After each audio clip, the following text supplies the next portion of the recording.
नमस्कार। चलिए आज बात करते हैं कोलकाता में हुए एक खास आध्यात्मिक कार्यक्रम श्रीमद् भागवत कथा की कुछ जरूरी बातों पर। ये एक ऐसी सभा होती है जहां भक्ति और धर्म से जुड़ी गहरी कथाएं सुनाई जाती हैं। जानते हैं, कार्यक्रम की शुरुआत किसी बड़ी घोषणा से नहीं बल्कि इस खूबसूरत विचार से हुई। प्रेम को जितना गोपनीय रखा जाए उतना अच्छा। ये बात अपने आप में बहुत कुछ कह देती है और ये बताती है कि आगे जो भी बातें होने वाली हैं वो सीधे दिल से जुड़ी होंगी।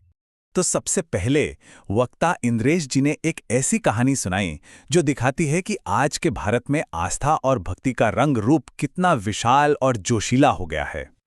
उन्होंने बरसाना में हुए एक दिव्य विवाह समारोह की बात की जिसे ब्याहुला कहते हैं। अब ये कोई छोटा मोटा मंदिर का कार्यक्रम नहीं था। सोचिए, ये एक बहुत बड़ा सार्वजनिक आयोजन था और उसमें जो बारात निकली वो तो देखने लायक थी। जरा अंदाजा लगाइए, वो बारात, वो जुलूस ही 6 किलोमीटर लंबा था। इससे ही पता चलता है कि कितने सारे लोग उसमें शामिल हुए होंगे। और दिलचस्प बात यह है कि इस जुलूस में कौन लोग थे। इसमें करीब 1.5 लाख लोग थे और उनमें से 90% युवा थे। Doctor, engineer, pilot. और कमाल तो ये है कि इनमें से कई लोगों ने निर्जला एकादशी जैसा कठिन व्रत रखते हुए घंटों तक तेज धूप में डांस किया। ये दिखाता है कि भक्ति सिर्फ पुरानी पीढ़ी तक ही सीमित नहीं है, बल्कि आज के युवाओं में भी उतनी ही गहरी है। तो इस नए जमाने के उत्सव से कहानी एक बहुत ही पुरानी और गहरी बात की तरफ मुड़ती है। दिव्य प्रेम यानी कि भक्ति का असली मतलब समझाने के लिए एक प्राचीन कथा की ओर। ये कहानी हमें ले जाती है रासलीला की तरफ। अब रासलीला सिर्फ एक डांस नहीं है, बल्कि ये कृष्ण और उनकी भक्तों यानी गोपियों के बीच का एक दिव्य मिलन है। इसमें शामिल होने की बस एक ही शर्त है, अपना अहंकार, अपनी पहचान, सब कुछ भूलकर सिर्फ शुद्ध और निस्वार्थ भक्ति में डूब जाना। और इसका सबसे बढ़िया उदाहरण है भगवान महादेव की कहानी। जब वो इस दिव्य नृत्य में शामिल होना चाहते थे तो गोपियों ने उन्हें रोक दिया। क्यों? क्योंकि इसमें सिर्फ गोपी ही आ सकती थी। तब महादेव ने अपनी दैवीय पहचान छोड़ी और एक गोपी का रूप धारण किया। ये कहानी हमें सिखाती है कि ईश्वर से जुड़ने के लिए अपनी हर सांसारिक पहचान को, चाहे वो एक देवता की ही क्यों ना हो, पीछे छोड़ना पड़ता है। तो सबसे जरूरी बात यह है कि गोपी होना किसी जेंडर की बात नहीं है। ये तो भक्ति की एक ऐसी अवस्था है जहां आपका पूरा वजूद, आपकी आंखें, कान, हाथ, पैर, सब कुछ सिर्फ उस दिव्य अनुभव में डूबा होता है। भक्ति के इन ऊंचे आदर्शों की बात करने के बाद वक्ता अब आज की दुनिया की कुछ असल और गंभीर चिंताओं पर आते हैं। वो बताते हैं कि कैसे ये पुराने मूल्य आज की मॉडर्न जिंदगी से कहीं दूर होते जा रहे हैं। दोनों ही वक्ताओं ने एक बहुत गहरी चिंता जताई। उन्होंने कहा कि बच्चे पढ़े लिखे तो हो जाते हैं, पर संस्कार शून्य, संस्कार जीरो है उनका। उनका मानना था कि आज की जिंदगी बच्चों को उनकी आध्यात्मिक और पारिवारिक जड़ों से काट रही है। उन्होंने पुराने और नए समय के बीच एक बहुत बड़ा फर्क बताया।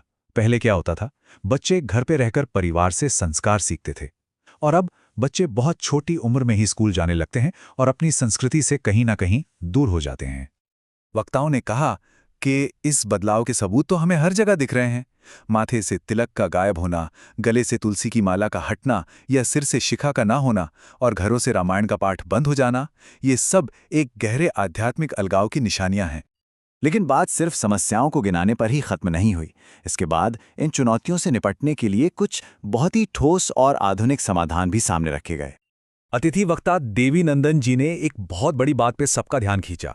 उन्होंने बताया कि भारत के मंदिरों में हर साल 2 लाख करोड़ रुपए से भी ज्यादा का दान आता है।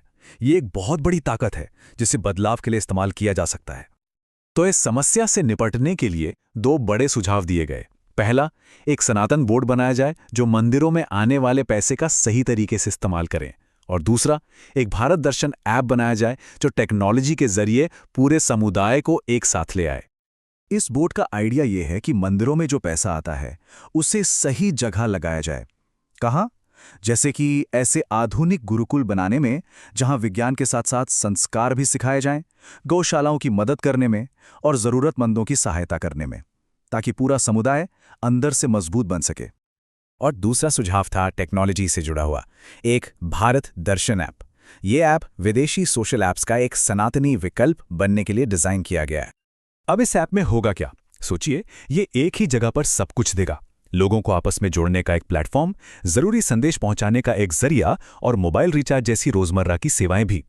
इसमें शादी ब्याह के लिए एक अलग सेक्शन भी होगा और इसका नारा है, विदेशी ऐप्स डिस्चार्ज करें, देसी ऐप्स चार्ज करें। और आखिर में एकता का एक बहुत ही मजबूत संदेश दिया गया। ऊंच नीच छोड़ो, सब एक स्वर में होके अपने धर्म को, अपने देश को बचाओ।